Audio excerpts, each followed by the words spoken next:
646, 65 degrees outside. Dr. Bill Deese from Louisiana Tech joins us. Chemistry professor, but also very knowledgeable in other areas. Well, that's debatable for sure. Physics, calculus. Well, I know a little bit about a lot of things. Okay. For the last several months, you've been coming up with a little scientific puzzler. Now, here are the rules. All you have to do is watch what we're going to do, figure out what the question is. That's a big part. Right. And then write us the answer. We'll show you the address to write to. Just write us the answer. And we wait 3-4 weeks? About 3 weeks, and then about 3 weeks from the day, or maybe 4 weeks from the day, we'll show the answer. And we give you fabulous prizes. That's things right. You just cannot win anywhere Last month's else. prize was a flocked Christmas tree. It was pretty darn nice. Yeah. And we're going to give you a flocked Christmas tree probably next month. In January. Yeah. Right. They're a little cheaper to come by. In fact, we may give you 3 or 4 flocked Christmas trees. We want to build a little background before. Isn't it neat that we already had an aquarium here? We actually planned this out. And those other guys said the word displacement. That's right, displacement, and that's what we're going to talk about today. We're going to deal with Archimedes' principle. Know him well. A couple of hundred years BC, Archimedes had the task of measuring the density of a gold crown to see whether or not it was pure gold. Right, okay? Without melting it Right, down. and to do that, he had to measure the mass, which was fairly easy, and then he also needed to know the volume. And he had no way to measure the volume of that irregular shaped object.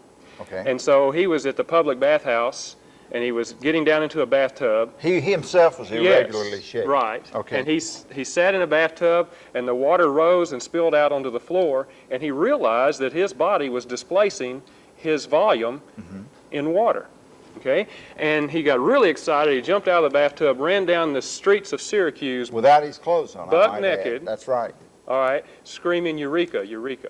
Yeah. Okay, because then he realized that you can measure volume by the displacement of water. And now, of course, he had to write all this while he was in the asylum because they thought he was nuts and they put him away. well, actually, in that day, nudity was fairly widely accepted in Greece, and so they were progressive, I think. All right, we're ready to. Here is an object comes. that we're going to put in the. This is not the puzzler, but we're going to put that object into the tank, and it sinks. So tell me something about the density of that object. The object is heavier than that same amount of water in that. Okay, so it has case. a greater density than water. Than water does. So it sinks. Right. Okay. Here's another object. It's about the same as water because it just floats. It just right barely at the top. floats to the top of the water, so it has almost exactly the same density As water. Okay. A tiny bit less of a density because it didn't. It's still floating a little bit.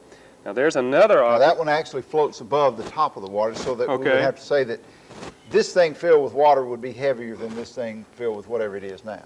Right. Okay. Okay. And so the density of this object is about 3/4 the density of water. Okay. Because about 3/4 of it is below the surface and about 1/4 of it is above. Okay. Okay. And then here's a very light object of the same volume. Just sits on the top, And- mostly filled with air, I would Right. guess. And more than half of that object is above the water, so its density is less than half the density of water. Now, incidentally, all 4 of these things are the same size. Right, They're same all volume. little film canisters, which you've used before in another. Right. Yeah. We have many puzzle. uses for film Film canisters. canisters are very useful.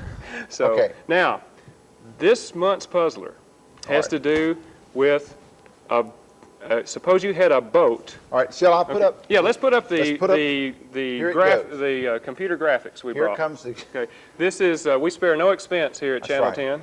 That's right. Well, And, the station gives us a big budget. That's right. And Here it so now, suppose you have a boat floating in a swimming pool, All right. and it's filled with bowling balls. Bowling balls. See the little bowling balls there? Yes. Okay. I see them. Now, suppose you throw 3 or 4 bowling balls into the water. Let's just do one. Okay, let's throw one bowling ball into the water. Okay. Will it sink? Yes. Of course it will. Okay. Sure. Now, the question is, what will happen to the level of the water in the swimming pool? Now, you might see these little arrows right Okay. over here. They illustrate the fact that the level of the water might stay the same, it might rise, or it might go down. Right. We have Those are three the choices. options. Now, you can guess 1 out of 3 times here. Right. So, in order to have a correct answer, you should tell us whether or not it will stay the same, rise, or fall, and also explain why. The why is what always gets you. The why is what gets you. Okay, That's now, right. one more time, let's state the question. Okay, You got you have a boat filled with bowling balls. A boat in And a it's swimming floating. pool with bowling balls in it. And it's floating right now, and the water level is at a certain point. Right. Okay. Okay. And then you throw a bowling ball into the pool. All right. and it sinks. Certainly. Okay, the question is, what will happen to the level of the water in the swimming pool? Will it rise, will it stay the same, or will it fall, and why? Now, this one fooled me for a little while. That's right, fooled me too. But I made a good comeback, didn't I? That's right. Bill, nice to recovered. have you here today. Thanks for coming. Right us here at 2909 Kilpatrick Boulevard. Tell us you want to answer the scientific puzzler, and we'll read your answer. Write it on the back of a $20 bill. That's right. We're going to take a break. We may or may not be right back.